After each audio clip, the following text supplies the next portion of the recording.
Salam dostlar, Pionerlər Məktəbində böyük fasilədən sonra mən geri dönərək yeni dərslərlə qarşınızdayam. Biz bugünü səbirsizliklə gözləyirdik. Keçəcəyimiz yeni dərslər üçün çox həyəcanlıyıq. Bu dərs insanlardan cinləri qovmaq haqqındadır. Əvvəlki dərslərimizdə mən bu mövzudan heç danışmamışam. Bugün biz İsa'nın cinləri necə qovduğunu nəzərdən keçirəcəyik. İsa bunu etməyi əvvəlcə 12 nəfərə, daha sonra isə 70 nəfərə tapşırdı. Bugün isə imanlı olan hər kəs bunu etməlidir. Amma bunu bəyənməyən, bu cür sözləri deyən dindarlar hər zaman olacaq. Ehtiyatlı olun. Bu tapşırıq bugünkü dövrə aid deyil. Biz nəyin cinlərə aid olduğuna, nəyinsə cinlərə aid olmadığına da nəzər salacağıq. Problemin həmişə cinlərlə əlaqəli olduğunu demək olmaz. Bəzən biz cinləri qovmalıyıq. Bəzən düşüncəmizin təzələnməsi ilə dəyişməliyik. Müjdə də vacibdir.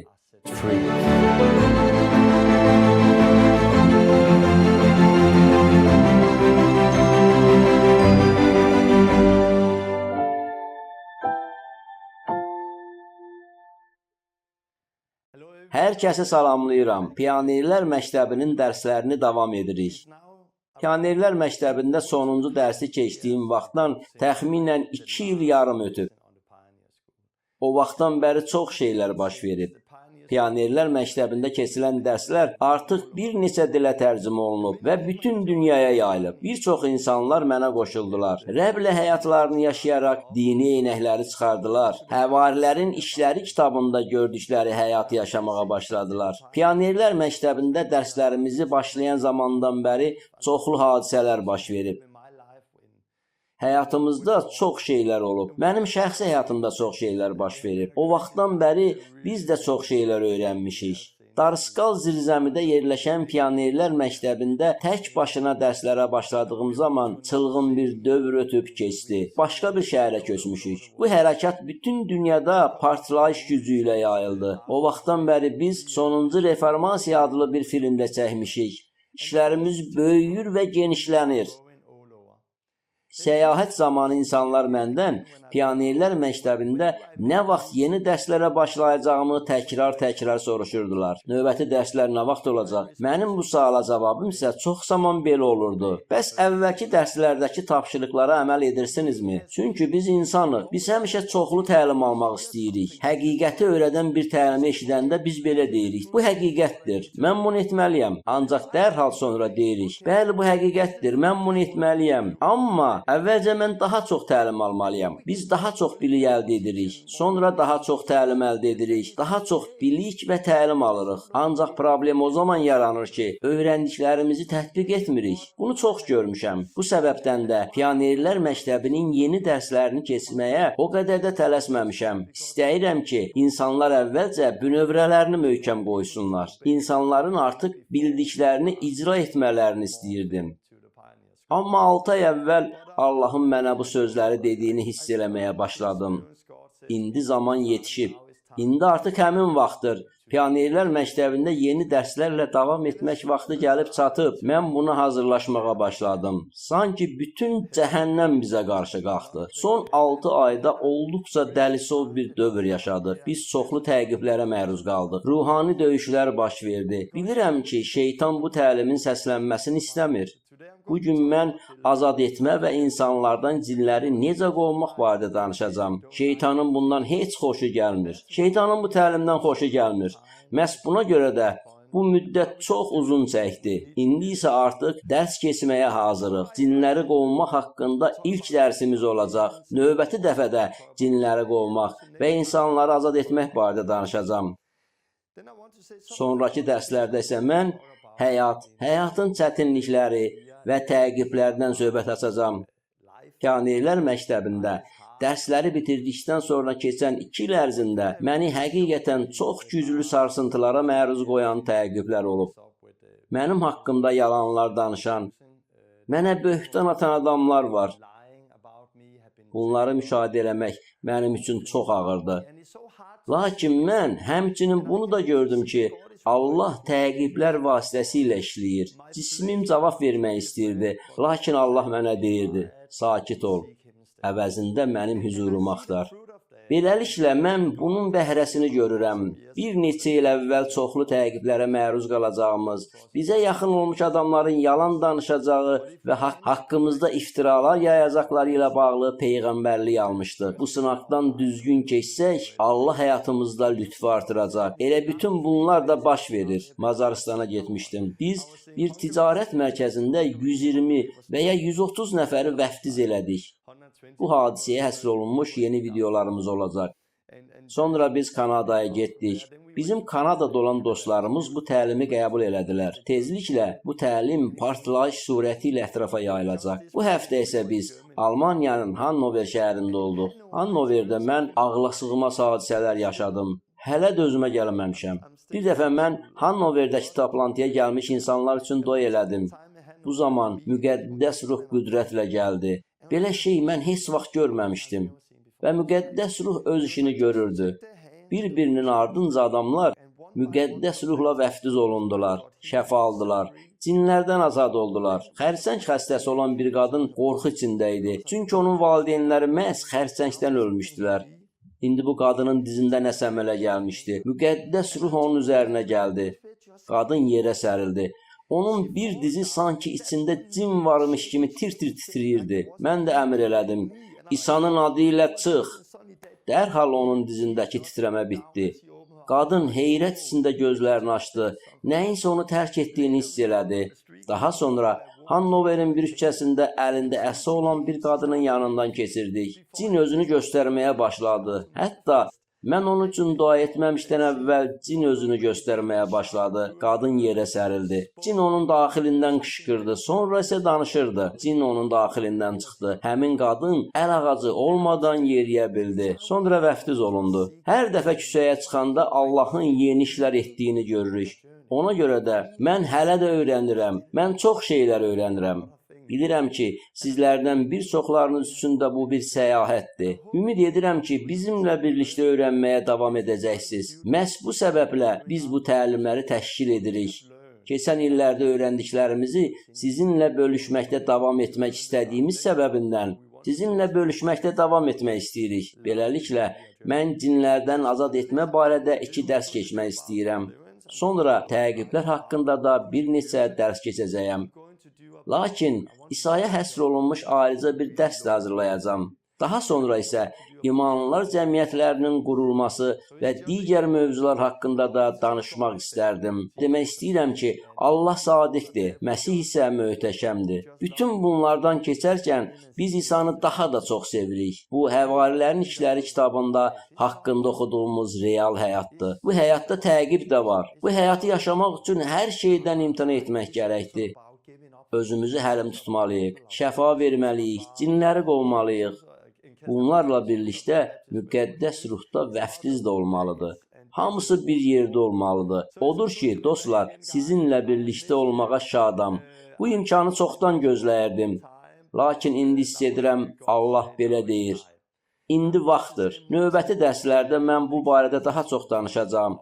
Yəni Allahın etdikləri və bizim öyrəndiklərimiz barədə söhbət açacağam. Yenə də istəyirəm ki, bu dərsimiz mümkün qədər praktik olsun. Bu, başımızda olan sadəcə nəzəri biliklər olmamalıdır. İlk öncə bir daha qeyd etmək istərdim ki, yeni dərslərə başlamazdan əvvəl mən Pionerlər Məktəbində keçdiyim 20 dərsi təlimin bünövrəsi hesab edirəm.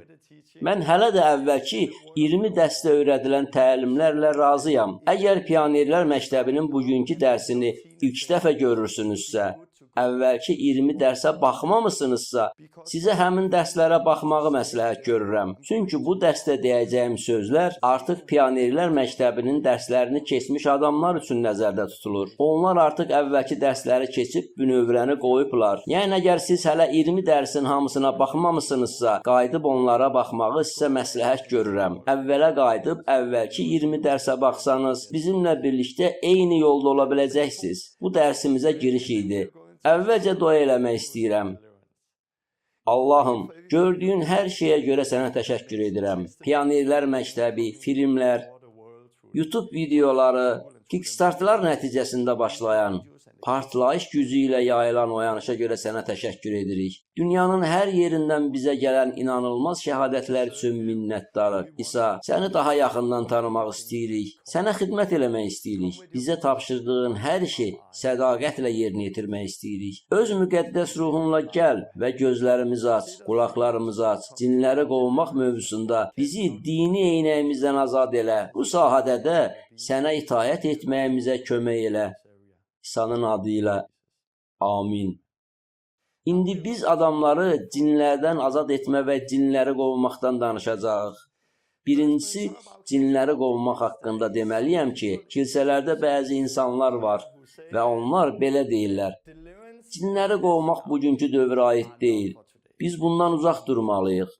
Biz bunu etməməliyik. Digərlər isə ifrata vararaq çoxlu cin qovurlar və demək olar ki, hər yerdə cin görürlər. Onlar hər zaman şeytandan, cinlərdən və onların əməlləri haqqında danışırlar. Cinləri qovmaq və azad etmə haqqında çox danışmaq olar. Öz səyahətlərim zamanı çox yerlərdə olmuşam. Bir çox şeylər eşitmişəm. Məsələn, məsihçilər var ki, belə deyirlər. Siz məsihçilərdən cinləri çıxara bilməzsiniz. Çünki məsihçilərin daxilində cinlər ola bilməz. Məsihçilər də var ki, belə deyirlər. İmansız insanlardan cinləri çıxarmamalısınız. Yalnız müqəddəs ruha sahib ola biləcək xristianlardan qovmaq lazımdır. Çünki imansız insanlardan cinləri çıxarsanız, cinlər yenidən geri qayıda bilərlər. Bu isə əvvəlkindən də daha pis olacaq. Beləliklə, çox fərqli fikirlər söyləyən müxtəlif insanlar görmüşəm. Bunlar isə yaşadığımız yerdən, tariximizdən və bizi əhatə edən mühitdən asılı olaraq dəyişir. Şəxsən mənə gəlincə, Allahı tanıyıb məsihçi olandan sonra elə bir kilsəyə gəldim ki, orada cinləri qovmağın lazım olduğuna inanırdılar. Lakin hesab edirdilər ki, bu yalnız Afrikada baş verir. Onlar Afrikada cinə tutulmuş bəzi insanların azad olunmaları barədə söyləyirdilər. Mən də bugün bir çoxları kimi azad etmə və cinə tutulmuş insanlar onların cinlərdən azad olması kimi hadisələrin əsasən Afrikada və başqa ölkələrdə baş verdiyinə inanırdım. Amma sizə deməliyəm ki, cinlər qərbdə də, yəni bizim yaşadığımız yerlərdə də var. Çünki mən bu barədə müqəddəs kitabda oxuyurdum. Lakin bir çoxlar kimi mənim bu sahədə təcrübəm yox idi. Bilmirdim bu necə olur. Cinlərdən azad etməni mən ilk dəfə olaraq öz qonaq otağımda gördüm. Yaşadığımız evə bir qadın gəlmişdi. Daxilindəki cin gözlənilmədən təzahür etməyə başladı. Qadın uca səslə qışqırırdı. Cəhənnəmə get! Cəhənnəmə get! Mən bunu eşidəndə özümü itirdim. Vay, bu cindir. Sonra isə mən fikirləşdim. Mənə bir keşiş lazımdır. Çünki öz ağlımla belə fikirləşirdim. Cinləri qovmaq təhlükəli bir işdir. Bunu yalnız bir neçə seçilmiş adamlar edə bilər. Sən ya bu iş üçün təyin edilməlisən, ya da keşiş olmalısan. Buna görə də öz-özümə deyirdim. Vay, burada cin var. Keşiş lazımdır. Amma otaqda təkcə mən idim. Həm də bütün bu baş verənlərdən qorxuya düşüb pərdənin arxasında gizlənən bir qız var idi. Beləliklə, mən cəhd eləməyə məcbur oldum. Cəhd eləməliydim ki, görüm hansı nəticə olacaq. Qadına yaxınlaşıb soruşdum. Sən kimsən? Yenə də cin qışqırdı. Cəhənnəmə get, cəhənnəmə get. Amma mən cəhənnəmə getmək istəmədiyimdən ona belə cavab verdim. Yox, İsa'nın adı ilə çıx. İsa'nın adı ilə çıx deyəndə qadının içindən bir məxluq bağırtı ilə çıxdı. Qadın nəyisə tüpürdü və azad oldu. Mən ilk dəfə cindən azad olmanı görəndə öz-özümə düşündüm. Əla, bu alındı, bu realdır. O vaxtdan bəri biz cinlər və onlardan azad olmaq haqqında çoxlu müxtəlif təlimlər eşitmişik. Lakin hər dəfə mən yenə çox sadə əsaslara qaydırdım. Məsələni qəti mürəkkəbləşdirmək lazım deyil. Bu sadə həqiqətdir. Yəni, bizə sadəcə İsa'dan nümunə götürmək lazımdır. Çoxlu kitab oxumağa və çoxlu addımlardan da keçməyə ehtiyac yoxdur. Yalnız sadə iman və sadə səlahiyyət kifayətdir. Bu iş hər birimizə tapşırılıb. Bundan artıq heç nəyə ehtiyac yoxdur. Bir neçə il əvvəl mən ilk dəfə cindən azad olmanı gördüm. İndi isə biz bununla tez-tez qarşılaşırıq. Hər gün olmasa da hər həftə biz cindən azad olmanın şahidi oluruq. Yanımıza gələn adamların azad olması üçün dua edirik. Həmin adamda cin varsa azad olsun. Bəzən cin çıxır, bəzən isə heç nə baş vermir. Amma gəlin biz İsa'ya baxaq. Hər dəfə ilahiyyət haqqında danışanda, istənilən bir mövzuda danışanda İsa'dan nümunə götürək. Biz həmişə gözlərimizi İsa'ya dikməliyik.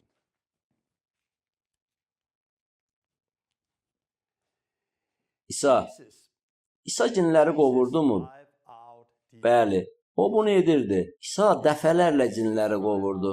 İsa'nın xidmətinə nəzər salsaq, əslində cinləri qovmağın onun xidmətinin böyük bir hissəsi olduğunu görərik. Biz oxuyanda görürük ki, onun xidmətinin 50%-ni vəz, 25%-ni şəfa vermək, qalan 25%-ni isə cinləri qovmaq təşkil edir. İsa'nın həyatında görürsünüz ki, o cinləri qovurdu. Yer üzündə Məsihin bədəni olduğumuza inanırıqsa, o zaman əlbəttə ki, biz də İsa'nın etdiyi işlər etməliyik. Çünki İsa dəyişməyib. Əgər İsa'ya baxsaq, Mark 1:34-də İsa haqqında bunu oxuyuruq. İsa müxtəlif xəstəliyə tutulan çox adama şəfa verdi və bir çox cinləri qovdu.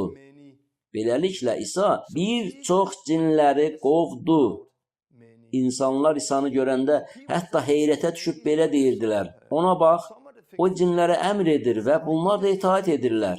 İsa səlahiyyətə malik idi. İsa cinləri dəfələrlə qovurdu.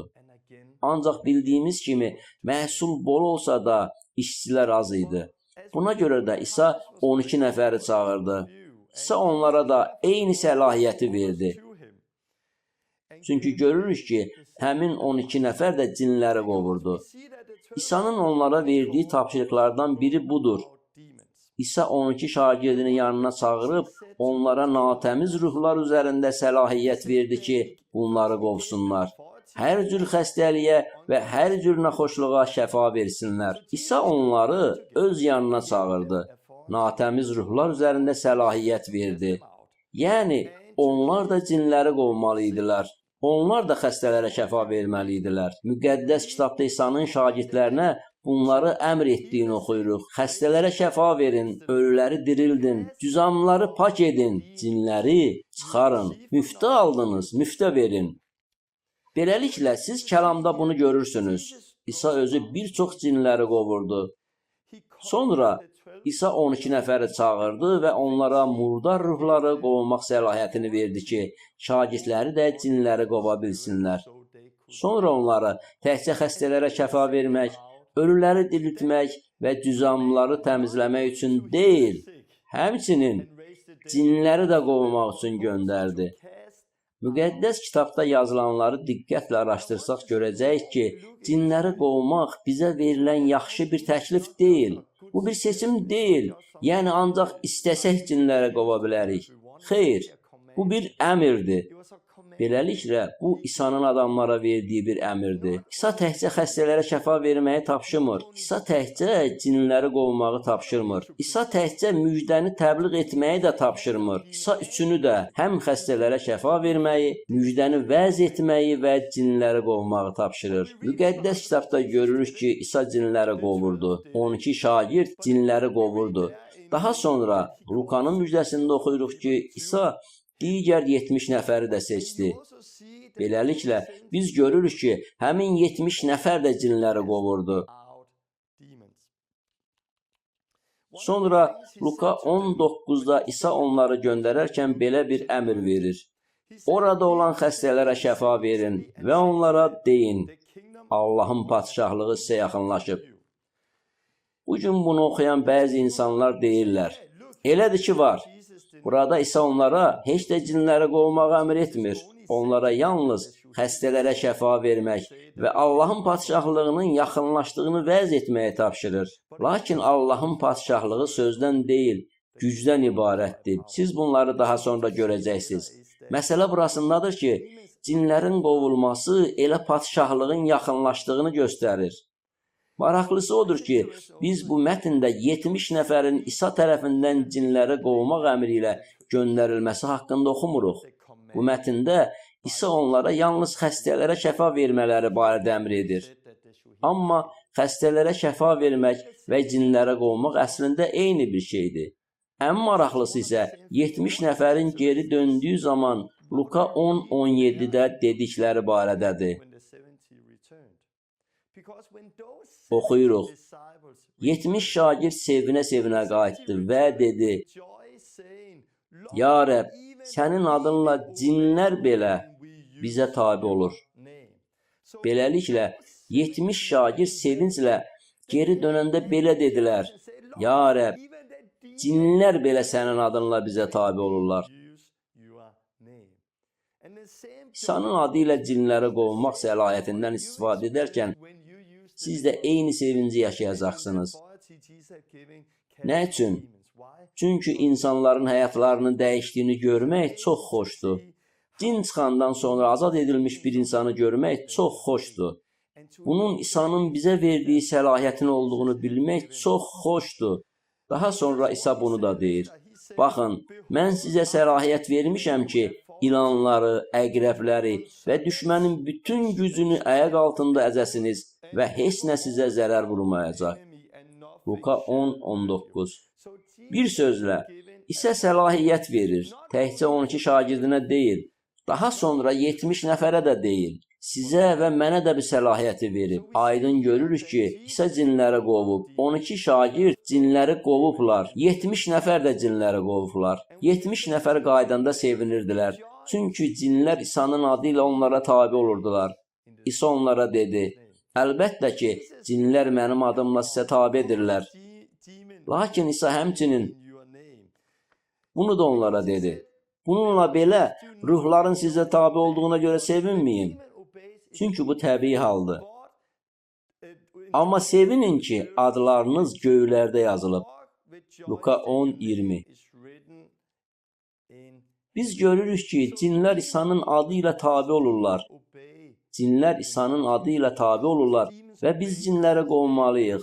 Amma İsa bunu da dedi: Ruhların sizə tabe olduğuna görə sevinməyin. Cinlərin bizə tabe olması bu adi bir şeydir, təbii və normal bir şeydir. Amma biz adlarımızın göylərdə yazılmasına sevinməliyik. Pionerlər Məktəbinin 20-ci dərsində şəfa verməklə bağlı mənim dediyim kimi, burada da yenə aydın bir mənzərə açılır. Qarşımızda bunu aşkar görürük. İsa ətrafı gəzəndə təkcə xəstələrə şəfa vermirdi.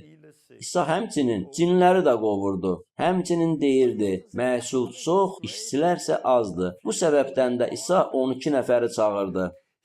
Lakin onlara təkcə xəstələrə şəfa verməyə əmr eləmədi. Xeyr, İsa onlara cinləri də qovmağı əmr elədi. Yenə də məhsul çox bol, işçilərin sayısı az olduğu üçün İsa daha 70 nəfəri çağırdı. İsa onları xəstələrə şəfa vermək və Allahın padşahlığını vəz eləmək üçün göndərdi. Lakin Allahın padşahlığı sözdən deyil, gücdən ibarətdir. Bu səbəbdən də onlar geri qaydanda sevinc içində dedilər: Ya Rəbb, sənin adınla cinlər belə bizə tabe olur. Daha sonra İsa onlara dedi: Mən sizə səlahiyyət vermişəm. İsa bugün sizə və mənə də eyni səlahiyyəti verib. Çünki İsa eynidir. Əgər həqiqətən İsa'nın dünən, bugün, əbədiyyən eyni olduğuna inanırıqsa, əgər İsa'nın şagirdləri olduğumuza inanırıqsa, biz ona itaət etməliyik. Onun bütün əmrlərinə tabe olmalıyıq. Cinləri qovmaq daxil olmaqla. Siz görəcəksiniz ki, Məsihçi imanlılar da cinləri qovmalıdırlar. Matta 28-də İsa deyir: Göydə və yer üzündə bütün səlahiyyət mənə verilmişdir. Beləliklə gedin, bütün millətləri mənim şagirdim edin. Beləliklə, göydə və yer üzündə İsa'ya tam səlahiyyət verilib.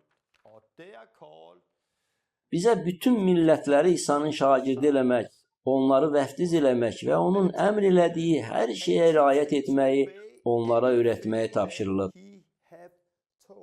Beləliklə, biz bunu aydın görürük. İsa 12 nəfəri seçdi. Sonra isə daha 70 nəfəri çağırdı. İsa onlara müjdəni vəz etməyi, şəfa verməyi, cinləri qovmağı əmr edib göndərdi. Sonra İsa onlara dedi: Göydə və yer üzündə bütün səlahiyyət mənə verilmişdir. Beləliklə, gedin, bütün millətləri mənim şagirdim edin. İndi bu əmr təkcə 12 nəfərə və ya təkcə 70 nəfərə aid deyil. İndi bu əmr İsa Məsihin şagirdi olmağa çağırılmış hər kəs üçündür. İsa Məsihin şagirdi kimi biz özümüz vəftiz olunmalıyıq və sonra İsa'nın əmr etdiyi hər şeyə riayət etməliyik.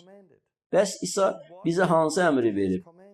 İsa bizə cinləri qovmağı əmr edib. Bəs biz cinləri nə üçün qovmalıyıq? Ona görə yox ki, mən cinlərlə çox maraqlanıram və hər yerdə cin axtarıram. Xeyr, mən cinləri qovuram, çünki İsanı sevirəm.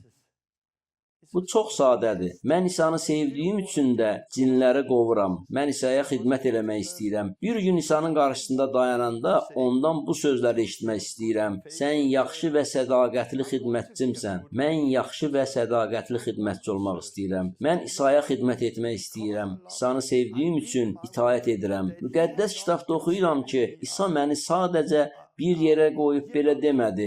Torvin, ürəyin istədiyini seçib, istədiyini edə bilərsən. Xeyr, İsa mənə bu sualı verir. Torvin, ardımca gəlmək istəyirsənmi? O zaman mənim əmrlərimə tabe ol və onları yerinə yetir. İsa'nın bizə əmr etdiyi tapşırıqlardan biri də məhz cinləri qovmaqdır. Bu barədə həmçinin Mark 16:16-da aydın yazılıb. İsa burada deyir, iman edib vəftiz olan kəs xilas olacaq. İman etməyənsə məhkum olacaq. Biz burada yazılana iman edirik. Beləliklə, biz inanırıq ki, əgər iman edib vəftiz olunsaq, onda xilas olacağıq. Lakin əgər bunu etməsək, o zaman biz məhkum olunacağıq. Mən düşünürəm ki, kilsələr İsa'nın burada söylədiklərinə inanırlar. Lakin növbəti ayənin dediklərinə inanan məsihçilər o qədər də çox deyirlər. Çünki növbəti ayədə bu sözlər yazılıb. İman edənləri isə bu əlamətləri müşayiət edəcək. Burada deyilir ki, iman edənləri bəzi əlamətlər müşayiət edəcək. Bəs bunlar hansı əlamətlərdir? Beləliklə, həmin ayənin davamını oxuduqda ilk əlaməti görürük. Mənim adımla cinləri qovacaqlar. Bu çox maraqlıdır. Çünki bu, həqiqi məsihçinin ilk əlamətidir. Müqəddəs kitab bunu yazır. İsa özü bu sözləri deyir. İman edib vəftiz olan kəs xilas olacaq. İman etməyənsə məhkum olacaq. Daha sonra İsa deyir. İman edənlər isə bu əlamətləri müşayiət edəcək. İsa'ya iman edənləri, yəni məsihçiləri müşayiət edən ilk əlamət onların cinləri qovmaları olacaq. Həqiqi məsihçinin ilk əlaməti cinləri qovmasıdır. İsa'nın sözlərinə görə ilk əlamət hər bazar günü yaxşı görünməyiniz üçün qəşəng geyinib kilsəyə getməyiniz və ya başqa işlər görməyiniz deyil. İsa özü demişdi ki, iman edənləri müşayiət edəcək ilk əlamət cinləri qovmaqdır. Bu ilk əlamət heç də xüsusi ənamlara malik olan adamlara aid deyil. Keşişlərə, həvarilərə və yaxud xüsusi ənamı olan adamlara aid deyil. Məsihçiləri müşayiət edən İlk əlamət İsa'nın adı ilə cinləri qovmaqdır. İsa cinləri qovmaq səlahiyyətini bütün insanlara, o cümlədən də bizə də vermişdi. Biz də elə həmin səlahiyyətlə indi cinləri qova bilirik. İlk əlamət budur. Buna diqqətlə baxsaq görəcəyik ki, İsa'nın 12 şagirdi cinləri qovublar. 70 nəfər cinləri qovub. İsa cinləri qovmağı hər bir məsihçini müşahiət edən bir əlamət olduğunu deyir. Amma dindar insanlar var. Onlar vəziyyəti aydın görmürlər. Bir neçə ayəni kontekstdən çıxarıb deyirlər. Yox, bu təhlükəlidir. Bəs onda bu necə? Bəs onda o necə?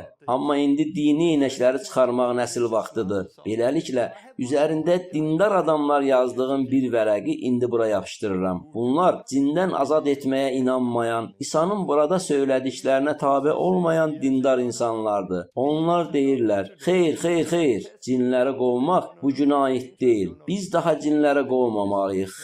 Xeyr. Bu çox təhlükəlidir. Məsihçilərdə cinlər ola bilməz. Bugün cinlər yoxdur, xeyr. Bugün bizdə Allahın kəlamı var. Bəlkə də bir neçə dənə cin hələ də qalıb. Lakin onlar buradan çox uzaqda, Afrikadadırlar. Onlar qərbdəki kilsələrdən çox uzaqdadırlar. Çünki bizim çoxlu biliyimiz var və çox ağıllıyıq. Dindar adamlar məhz belə sözlər deyirlər. Dindarlar müqəddəs kitabdan Matta 7:22-dən məşhur sitatı gətirirlər. O gün bir çoxları mənə deyəcək, ya Rəbb, biz sənin adınla peyğəmbərlik etmirdikmi? Sənin adınla cinləri qovmurduqmu? Sənin adınla bir çox möcüzələr yaratmırdıqmı? Daha sonraki ayədə İsa dedi, onda mən onlara bəyan edəcəyəm. Ey qanunsuzluq edənlər, mən sizi heç vaxt tanımamışam, məndən uzaq olun. Bu gün müqəddəs kitabı və tarixi oxuyarkən bunu görürük.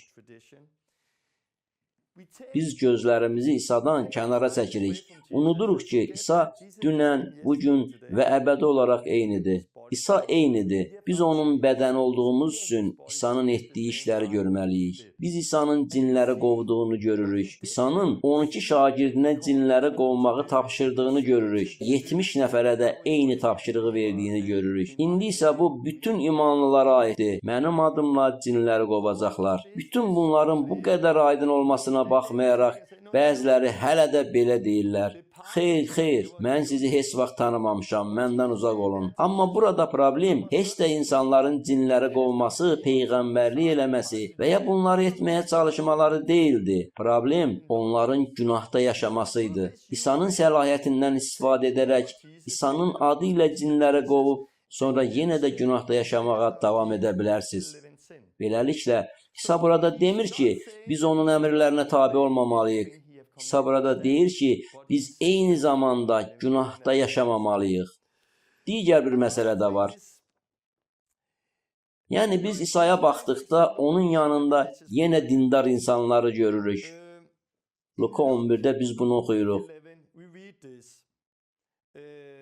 İsa bir adamdan lal olan bir cini qovurdu.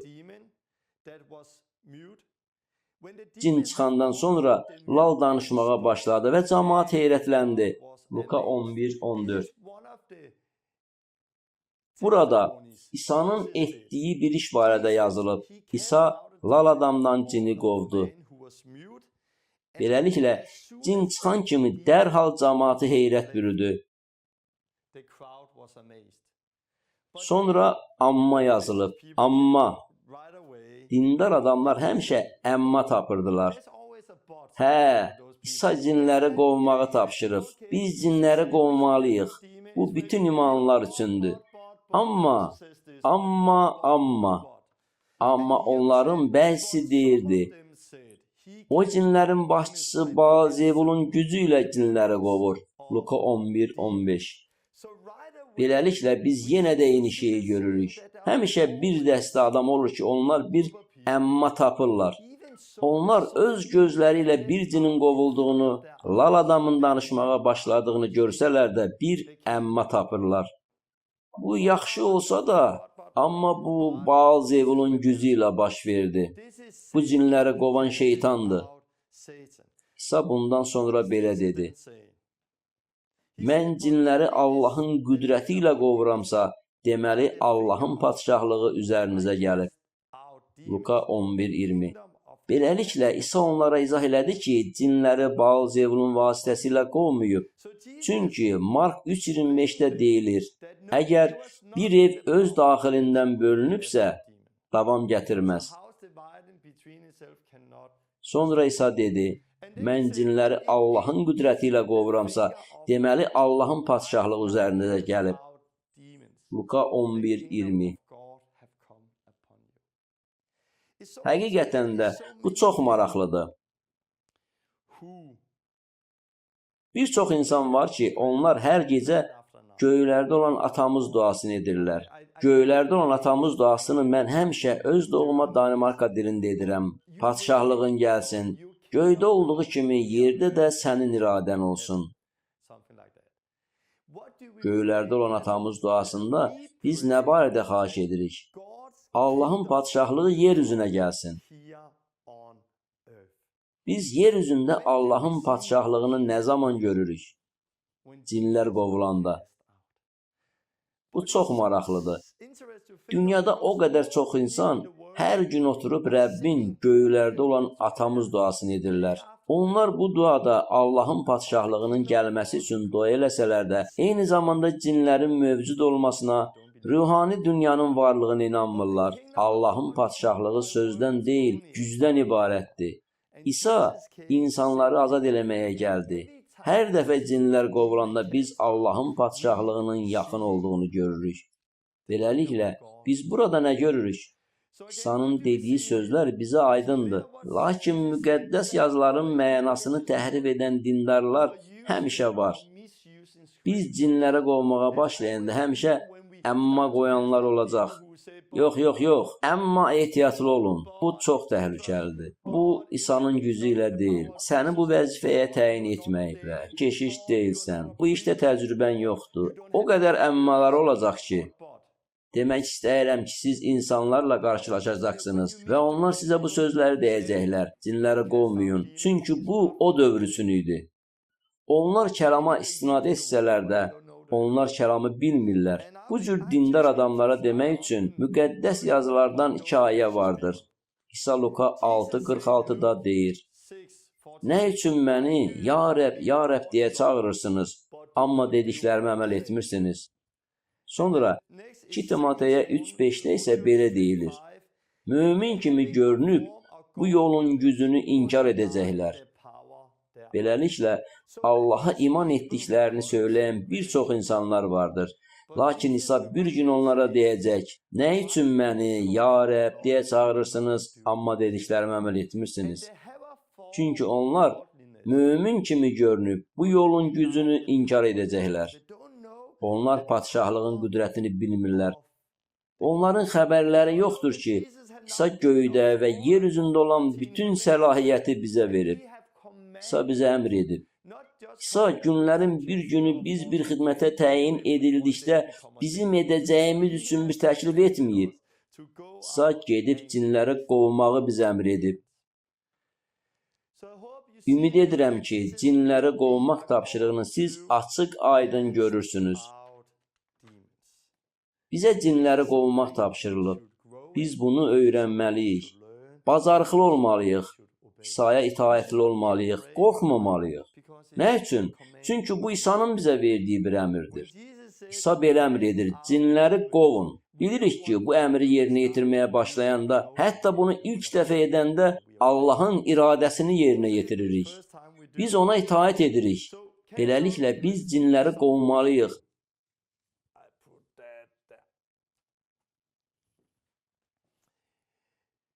Getdiyimiz kilsələrdə və bir çox yerlərdə insanlarla rastlaşırıq.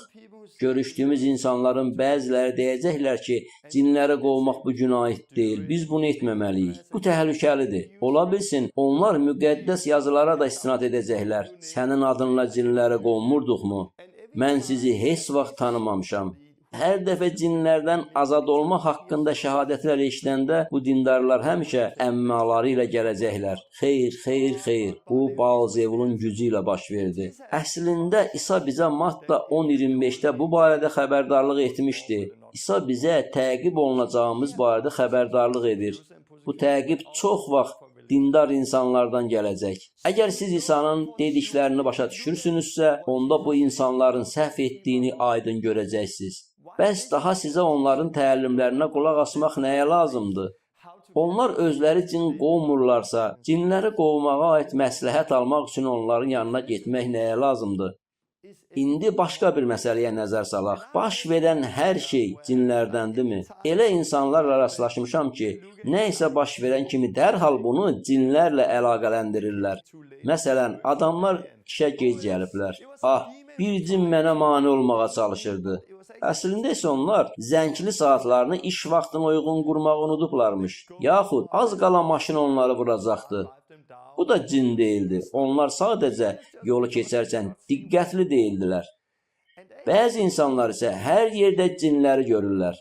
Onlar həddini aşırırlar.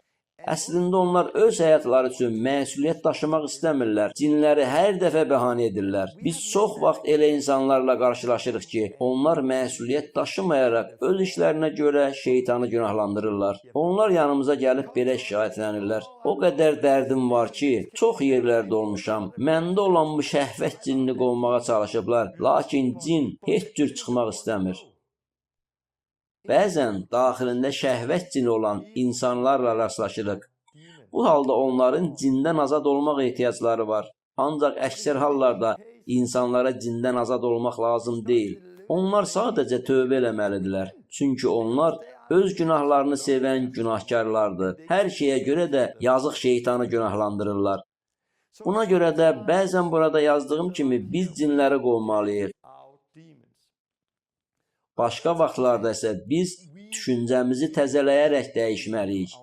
Bəzən biz cinləri qovmalıyıq, bəzən isə düşüncəmizi təzələyərək dəyişməliyik.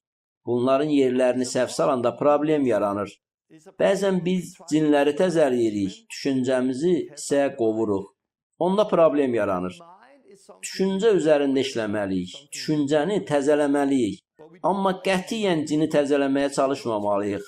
Daxilində cin olan bir nəfərlə oturub ona nəsihət vermirik. Özünü ələ al, fikirlərini cəmləşdir, dediklərimə əməl elə. Yox, içimdə qızğın bir döyüş gedir. Biz demirik, amma sən özünü ələ al, onda gərginlik keçib gedəcək. Xeyr. Bəzi hallarda bu sözləri demək kifayət deyil. Kəlamı oxumaq və düşüncəni təzələyərək dəyişməyə çalışmaq problemi həll etmir. Bu bir cindir və onu qovmaq lazımdır. Digər vəziyyətlərdə isə bizə düşüncəmizi təzələyərək dəyişmək lazımdır. Romalılara məktubda belə deyilir. Bu dövrə uyğunlaşmayın. Əksinə, düşüncənizin təzələnməsi ilə dəyişin. Romalılara 12:2. Demək istəyirəm ki, əslində bu həqiqətən də çox böyük həqiqətdir. Təkcə cinləri qovmaq kifayət deyil. Biz öz düşüncəmizi də təzələməliyik. Bəzən isə düşüncəmizi təzələmək kifayət etmir. Biz cini də qovmalıyıq. İnsanlarla işləyəndə azad etmə xidmətində bu iki tərəfi yadda saxlamalıyıq. Bəzən cini qovmalıyıq, bəzən düşüncəni təzələməliyik. Niyə? Çünki problem həmişə cin olmur. Problem həmişə düşüncədə də olmur. Hər bir adamdan cini qovsaq, hər bir problemin arxasında bir cinin durduğunu hesab edib onu qovsaq, bəzi adamlara kömək edəcəyik. Amma bəzi insanlara kömək etməyəcəyik. Eyni şəkildə, əgər biz ancaq düşüncənin təzələnməsinə diqqət yetirsək, cini qovmaq ağlımıza gəlməyəcək. Bu halda isə biz ancaq cinə tutulmayan insanlara kömək edə biləcəyik. Beləliklə, son vaxtlar biz nə görürük? Biz bir çox insanın cinlərdən azad olduğunu görürük. Çünki biz iblisanə ruhlarının real olduğunu bilirik. Həmçinin biz bilirik ki, insanları cindən azad etməyə səlahiyyətimiz var. İsa bizə cinləri qovmağı tapşırıb. Bundan başqa, biz bilirik ki, bu bəzən kifayət deyil. Bəzən insanlara düşüncələrini təzələmək lazımdır. Təxminən bir il əvvəl bizim yanımıza bir cütlük gəlmişdi. Onlar cinlərdən azad olmaq üçün bir çox yerlərə getmişdilər. Onların nikahlarında problemləri var idi. Belə ki, həmin kişi bu problemlərdən birinin murdar ruhlarla bağlı olduğunu düşünürdü. O hesab edirdi ki, internetdə baxdığı pornoqrafiyadan asılılığı bir alüdədir. Buradakı insanlar onun üçün doy elədilər. Lakin onun daxilində heç bir cin özünü göstərmirdi. Onda cin yox idi. Bu zaman o dedi, nə danışırsınız? Necə yəni cin yoxdur? Mən cindən azad olmaq üçün orada da olmuşam. Mən niyə cindən azad ola bilmirəm? Bu zaman kimsə onu dayandırdı və dedi, sən cindən azad olmursan, çünki öz günahını sevirsən. Sən öz günahını sevdiyin üçün günahkarsan. Sən tövbə eləməlisən, günahından üz döndərməlisən, düşüncəni təzələməlisən. O isə dedi, axı əvvəllər heç kim mənə bunu deməmişdi. Bundan sonra həmin adam piyada gəzişərək Allahla danışırdı. Birdən o başa düşdü ki, məndə heç bir cin yoxdur. Sadəcə düşüncəmi dəyişməliyəm. Doğrudan da mən bunu Allahda edə bilərəm. Beləliklə o, bu tövbəni edəndən və düşüncəsini təzələyəndən sonra nə isə bir şey baş verdi. O evinə qaydanda artıq azad idi. Əvvəllər o buna heç cür nail ola bilmirdi. Çünki səhvən problemin cinlə əlaqəli olduğunu düşünürdü. Azad olmaq məsələsinə qaydaq. Biz həm cinləri qovuruq, həm də düşüncəmizi təzələyirik. Ancaq bəzən bütün bunlar heç də kifayət eləmir. Yəni azad olmaq məsələsində bəzən nə cinləri qovmaq, nə də düşüncəmizi təzələmək heç də kifayət etmir. Çox güclü bir vasitə var. Həmin vasitə müjdədir. Müjdə ilə paylaşarkən biz tövbə, suda vəftiz və müqəddəs ruhda vəftizi vurğulayırıq. Bu həmçinin çarmıx haqqında olan müjdədir. Yəni İsa öldü, sonra dəfn edildi və yenidən dirildi. Biz də İsa kimi günahlarımız üçün ölürük, suda vəftizdə günahlarımızı yuyuruq və sonra müqəddəs ruhun qüdrəti ilə dirilirik. Biz müqəddəs kitabda nəyi görürük? Mən bu barədə Pionerlər Məktəbinin əvvəlki 20 dərslərində artıq danışmışam. Günah edən hər kəs günahın köləsi olur. İnsanların bədənində günah və ölüm qanunu işləyir. Bu barədə Romalılara 6 və 7-ci fəsillərdə oxuyuruq. Paul 7-ci fəsildə hələ Məsihdə ölməmiş adamı təsvir edir. Sonra isə Paul suda vəftiz olunmazdan əvvəlki vəziyyətindən danışır. Bu barədə Romalılara 6-cı fəsildə oxuyuruq. Məsihdə azad olmaq üçün suda vəftiz gərəkdir. Cazibə qanunu olduğu kimi günah və ölüm qanunu da var. Mən bu qələmi əlimdən buraxsam, o mütləq yerə düşəcək. Çünki cazibə qanunu var. Buna oxşar olaraq, kim günah işlədirsə, günahın köləsi olur. Beləliklə, biz günah etməyə başlayırıq və sonra həmin günahın köləsi oluruq. Bəlkə də biz düzgün olanı etmək istəyirik, amma bunu bacarmırıq. Biz çalışırıq, amma alınmır. Müqəddəs yaşamağa çalışırıq, amma yenə günaha qayıdırıq. Bir daha çalışırıq, amma yenə günaha qayıdırıq. Əksər hallarda belə insanların dindən azad olmalarına ehtiyac olmur. Belə insanlara sadəcə öz düşüncələrini təzələmək də lazım deyil. Günahın köləsi olan insanlar suda vəftizin nə olduğunu əslində dərk etmirlər. Tövbə etdikdən sonra öz inancına görə vəftiz olunmayan bu insanlara tövbə və su vəftizi lazımdır. Mənim elə dostlarım var ki, onlar özlərini yenə də günahın köləsi hesab edirlər. Onlar özlərini azad hiss eləmirlər. Onlar dəfələrlə müxtəlif yerlərə gediblər və cindən azad olmaq üçün onlara dəfələrlə dua edilib. Daha kimlər onlar üçün dua etmədilər? Onlardan cini qovmağa çox çalışıblar. Lakin onlar eyni problemdə yaşadıklarını hiss edirdilər. Eyni zamanda onlar öz düşüncələrini də təzələməyə çalışırdılar. Onlar müqəddəs kitabı oxuyur, səmimi olaraq düşüncələrini təzələmək istəyirdilər. Lakin onlar hələ də azad ola bilmirlər. Bu cür insanlara azad olmaq üçün düşüncələrin təzələnməsi deyil, cinlərin qovulması deyil, müjdə lazımdır. Onlar köhnə həyatlarını dəfn etməlidirlər. Çünki su vəftizinin etdiyini düşüncənin təzələnməsi və ya cinlərin qovulması edə bilmir. Biz hər şeyi tamamlayanda, hər şeyi nəzərə alırıq. Bəzən cinin olduğunu görürük. Növbəti dərsdə mən çox praktik məsləhətlər verəcəyəm. Nə vaxt, nə etmək lazım olduğunu öyrədəcəm.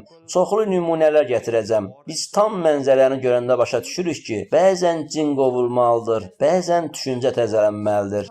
Lakin elə hallarda olur ki, insana suda vəftiz lazımdır və ya müqəddəs ruhu qəbul eləməlidir. Biz bu tam mənzərəni anlayandan sonra hər şey dəyişəcək.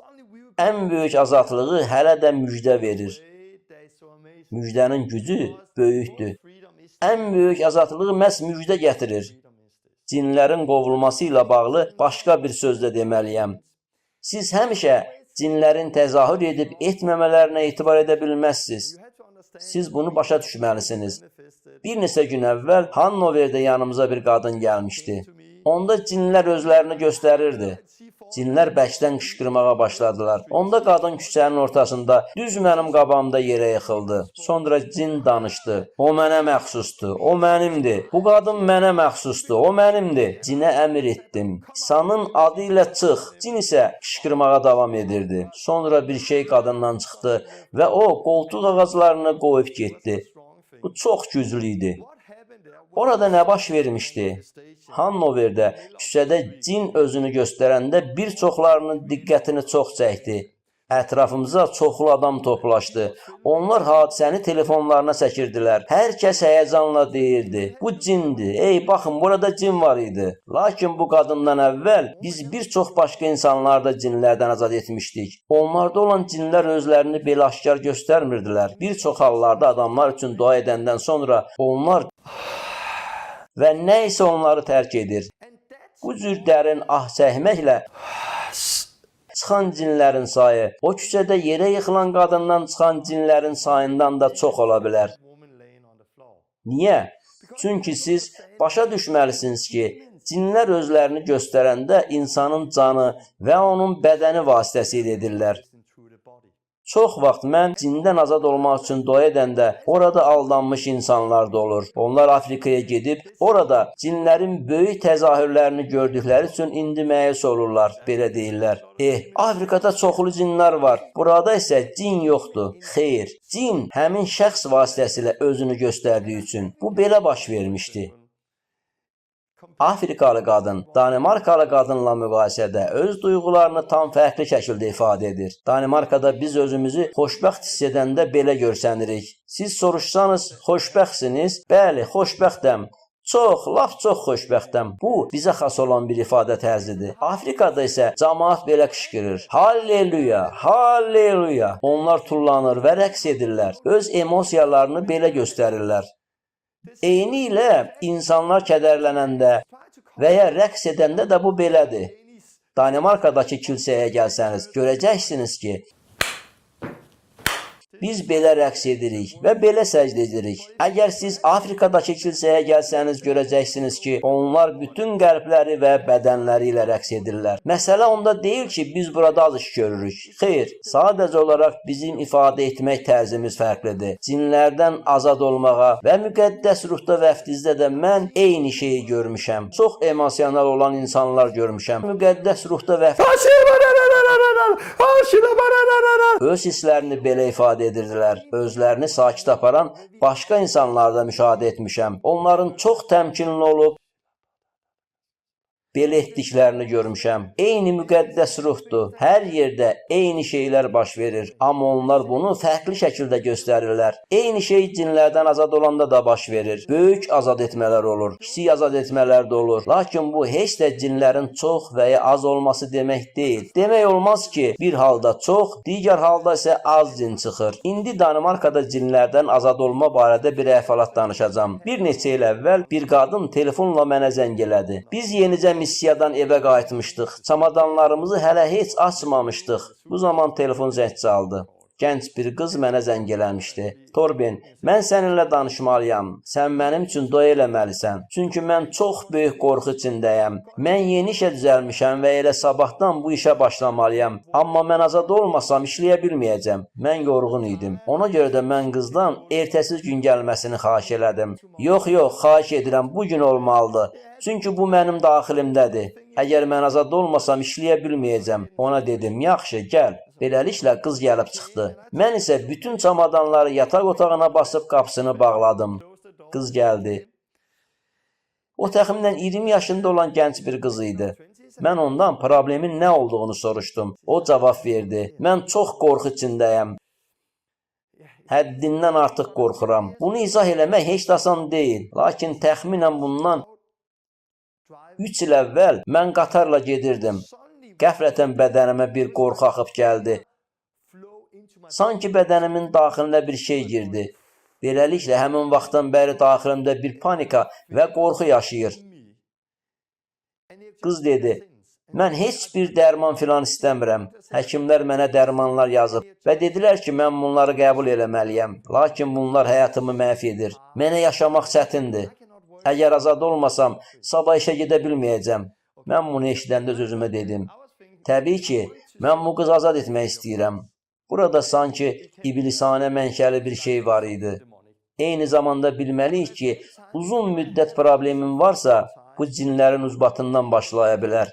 Lakin eyni zamanda düşüncəni də təzələmək vacibdir. Beləliklə, mən həmin qızın kim olduğunu və həmçinin bu qorxunun onun daxilinə necə girməsi haqqında daha çox bilmək istədiyim üçün soruşdum. O vaxt orada nə baş verdi, bilmirəm. Bəlkə həmin vaxt orada olanda buna səbəb olan bir şey eləmisən. Sən necəsə qapını açmısan ki, o gəlib. Nə etmisən? Çünki çox vaxt biz cinin daxil olması üçün qəlbimizin qapısını açırıq. Onda qız cavab verdi.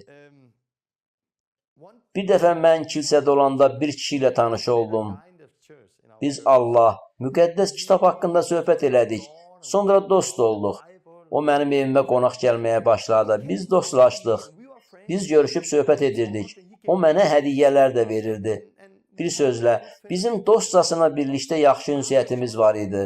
Bir müddət sonra biz mənim mənzilimdə tək olarkən o qəflətən daha çox şey istədi. O getdikcə mənə daha da yaxın gəlməyə başladı. Birlikdə yatmağımızı istəyirdi. Onda mən bunu rədd elədim və dedim, xeyr. O isə dedi, tamam gəl. Mən isə dedim, yox. Səninlə mənim aramda heç vaxt bu ola bilməz. Mən bunu ona deyəndə o düz mənim gözlərimin içinə baxdı.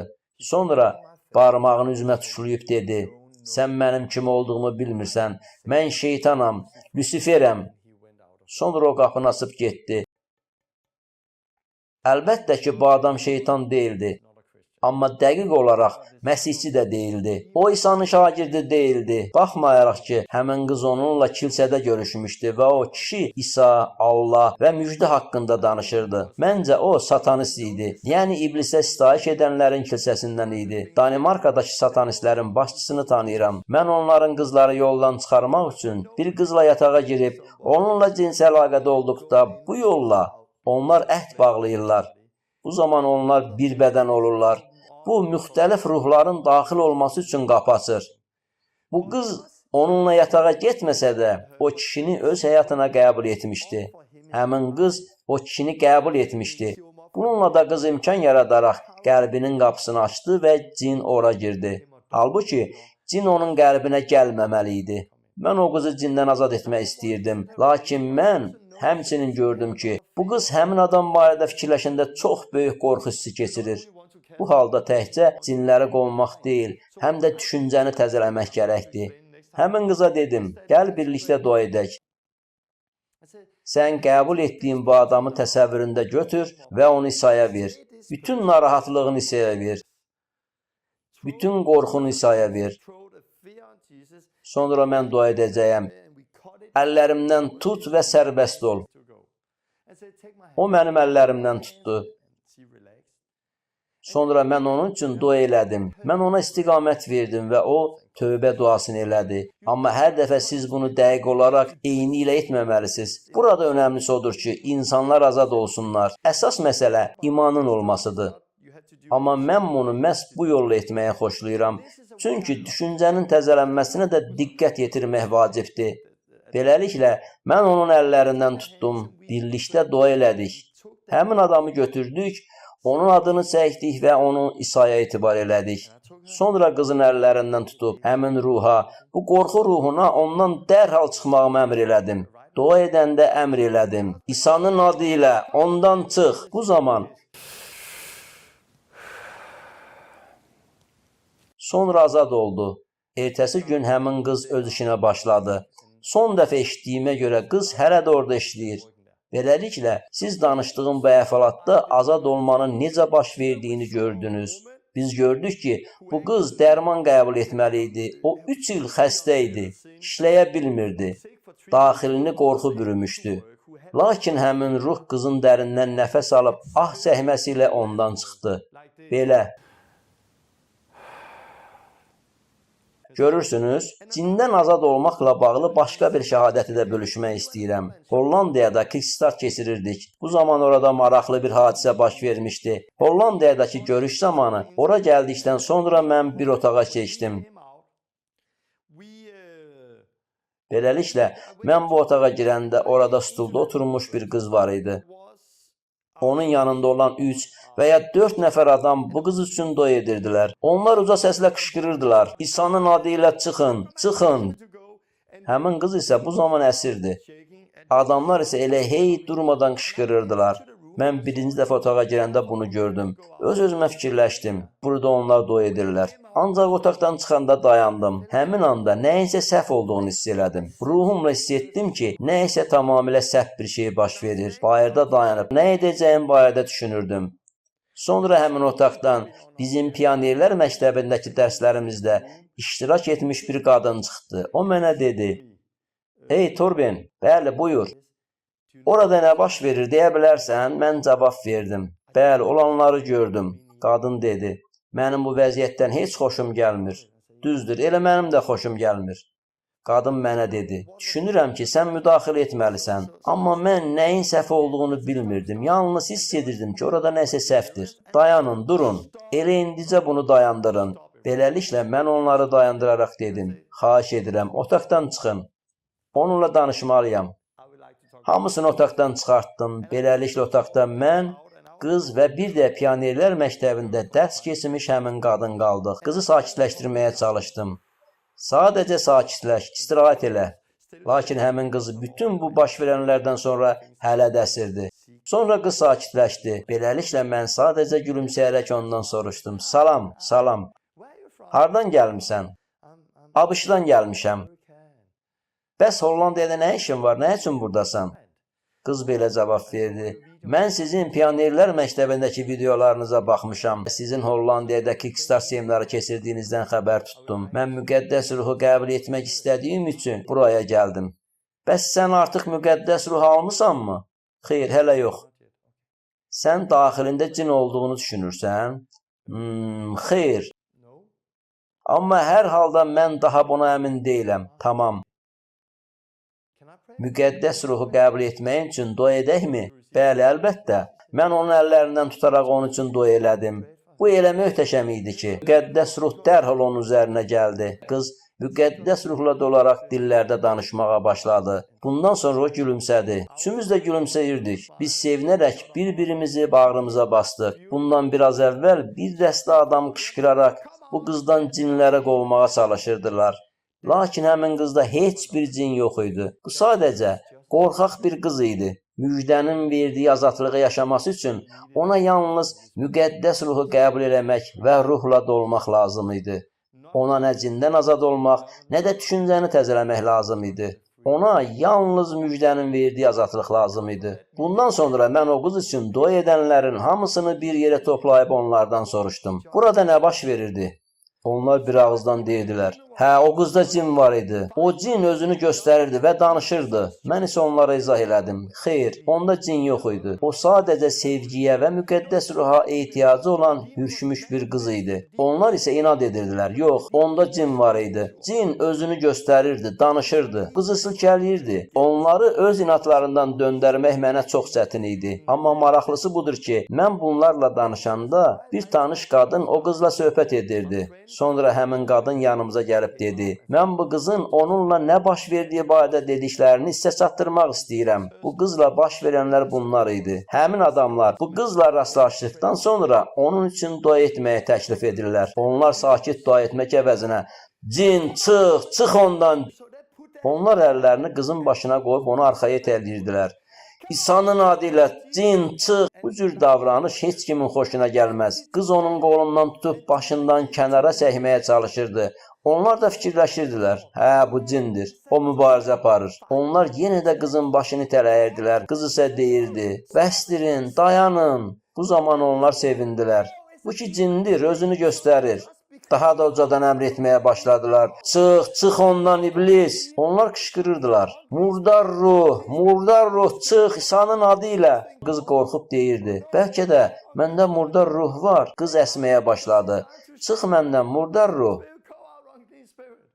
Beləliklə, bu təzahürləri yaradanlar da məhz elə dua edənlərin özləri idi. Qolu itələyən heç də cin deyildi. Bunu qız özü edirdi. Dayanın, bəsdirin deyə qışqıran da cin deyildi. Dayanın, bəsdirin deyə qışqıran qızın özü idi. Bu qızda cin yox idi. Ona sadəcə müjdəni başa düşmək və müqəddəs ruhu qəbul eləmək lazım idi. Biz bunu başa düşməliyik və bilməliyik. Mən insanlara deyirəm, qorxmayın. Biz cinləri qovmalıyıq. Bu İsa'nın tapşırığıdır. İsa bunu demişdi. Lakin biz həmçinin müdrik olmalıyıq. Biz başa düşməliyik ki, əsas məsələ cinin özünü səs-küy ilə göstərməsi deyil. Əsas məsələ hərəkətə keçib bir çox işlər görmək deyil. YouTube-da çoxlu ağlasığmaz videolar var ki, orada cinlər danışır, onda müsahibə belə götürürlər. Yaxud da cinləri qovduqda belə sözlər də deyirlər. Alov və buna bənzər başqa sözlər də deyilir. Bu cür azad etmələr saatlarla davam edir. Amma onlar unudurlar ki, bu cür azad olmaların arxasında bir insan durur. Mən cinlərdən azad olmuş insanları görmüşəm. Ola bilsin cin çıxır, lakin bundan sonra onların həyatlarında çoxlu qorxular başlayır. Onlar qorxurlar, çünki azad etmə çətin idi. Növbəti dərsimizdə mən bu barədə daha ətraflı danışacağam. Diqqətimizi təkcə azad etmədə cəmləməməliyik. Həmçinin diqqətimizi düşüncənin təzələnməsinə və müjdəyə cəmləməliyik. Mən çox vaxt cindən azad etməni onun tən ortasında dayandırmışam və demişəm, dayanın. 10 dəqiqə əvvəl nə baş vermişdi? Səndə nə isə çıxdımı? Bəli, məndə nə isə çıxdı. İndi özünü azad hiss edirsən? Bəli, nə isə məndən artıq çıxdı. Bəs onda niyə hələ də yerə uzanıb əsirsən? Çünki onlar hələ də dua edirlər. Bu necə olur? Baxın, bu belə olur. Əvvəlcə cin özünü doğrudan da göstərir. Sonra cin çıxır. Amma adrenalin hələ də yüksəkdir. Hər kəs həyəcanla qışqırır. Halbuki nəyəsə o adamdan artıq çıxıb. Amma onlar hələ də dua etməyə davam edirlər. Mən belə halları dəfələrlə görmüşəm. Buna görə də çox vaxt biz hamını dayandırırıq. Azad oldunmu? Çünki bir çox hallarda insanlar artıq azaddılar. Nəyəsə onlardan artıq çıxıb. Beləliklə biz bunu öyrənirik. Bundan başqa, mən elə insanlarda görmüşəm ki, onlar daxillərindəki cini göstərirlər. Bunu özlərinə diqqət çəkmək üçün edirdilər. Yerə sərilirlər. Sanki cin onlarda danışır. Əmr edirsən, İsa'nın adı ilə sus. Lakin həmin adam özündəki cini yenə göstərir. Sonra isə üzünə baxır, başını qaldırıb deyir, qoy mənim üçün dua eləsin. Həmin adam insanlara nə etməli olduqlarını deyir. İnsanlar isə bu cür hilələrə aldanırlar. Bəzən bunu İnsan özü eləyir. Bu cür halları aşkar eləmək üçün mən yoxlayıram. Məsələn, adamlar yerə sərilərək titrəyib əsirlər. Ətrafdakılar onun üçün dua edirlər. Həmin vaxt mən hamını sakitləşdirərək deyirəm, hər kəs sakit olsun. Bu zaman saxta təzahürü göstərən adam silkələnməyini dayandırır və gözlərini açıb ətrafa baxaraq soruşur. Nə olub? O olub ki, insanlar daha sənin üçün dua etmirlər. Növbəti dərsimizdə biz bu 3 hissə barədə ətraflı danışacağıq. Çoxlu nümunələr gətirəcəyik. Cinləri necə qovmaq lazımdır? İnsanlar üçün necə dua etmək lazımdır? Cinin çıxdığını necə bilmək olar? Azad etmə və cinləri qovmaq haqqında bəzi suallara da cavab verəcəyik. Əvvəla onu demək istəyirəm ki, əlbəttə biz öyrənməliyik. Biz bunu ağıl etməliyik. İlk növbədə insana qarşı diqqətli olmalıyıq. Azad olunan şəxsin bir insan olduğunu unutmamalıyıq. Ehtiyatlı olmalıyıq ki, həmin insanın sonra problemləri başlamasın. Çünki ətrafdakılar onun əl-qolunu tuturlar, uca səslə qışqırırlar və s. Eyni zamanda biz bundan qorxmamalıyıq. İsa bizə cinləri qovmağı əmr edib. Deyə bilərəm ki, Allah hər şeyi öz nəzarət altında saxlayır. Bəzən həqiqətən daha nə edəcəyimi bilmədiyim halda insanların azad olduqlarını görmüşəm. Çünki artıq uzun vaxtdır ki, dua edirik. Cinlər özlərini göstərir və s. Amma Allah sadiqdir. Siz ona güvənməlisiniz. İndi isə söylədiklərimi çox qısaca təkrarlayım. İsa özü cinləri qovurdu. İsa bizə də cinləri qovmaq səlahiyyətini verdi. İsa'nın bu tapşırığı təkcə 12 həvariyə və 70 nəfərə deyil, bugün imanlı olan bizlərə də aiddir. Biz bunu edəndə dindar adamlar həmişə öz əmmaları ilə üstümüzə gələcəklər. Xeyr, bu Allahdan deyil. Amma bu Allahdandır. Çünki gəlin İsa'ya baxaq. Onda görəcəyik ki, İsa bunu etməyi bizə tapşırıb. Növbəti dəfə bunları necə etmək barədə öyrədəcəyəm. İnsanları azad etmək üçün sizə bəzi praktik məsləhətlər verəcəyəm. Ümid edirəm ki, siz bu dərsimizdən nə isə qəbul edə bildiniz. Bunun sürətlə yayılacağını bildiyimə görə çox sevinirəm. Əgər siz cinlərin təzahürlərini və onların qovulmasını görmək istəyirsinizsə, sonuncu Reformasiya filmində bu barədə bir hissə var. Bu filmdə Lebo ilə birlikdə biz şahid olduğumuz cinlərdən azad olma hallarını bir yerə toplamışıq. Siz buna baxa bilərsiniz. Bu filmdə güclü təzahürlərlə azad olma halları göstərilir. Çünki bunlara baxmaq daha maraqlıdır. Ancaq unutmayın ki, azad olmaq üçün heç də həmişə güclü təzahür olmamalıdır. Bəzən bunun üçün sadə bir çəkmək də kifayətdir. Bundan sonra da insan azad olur. Növbəti dərsdə görüşənədək Allah sizə xeyir dua versin. Sağ olun.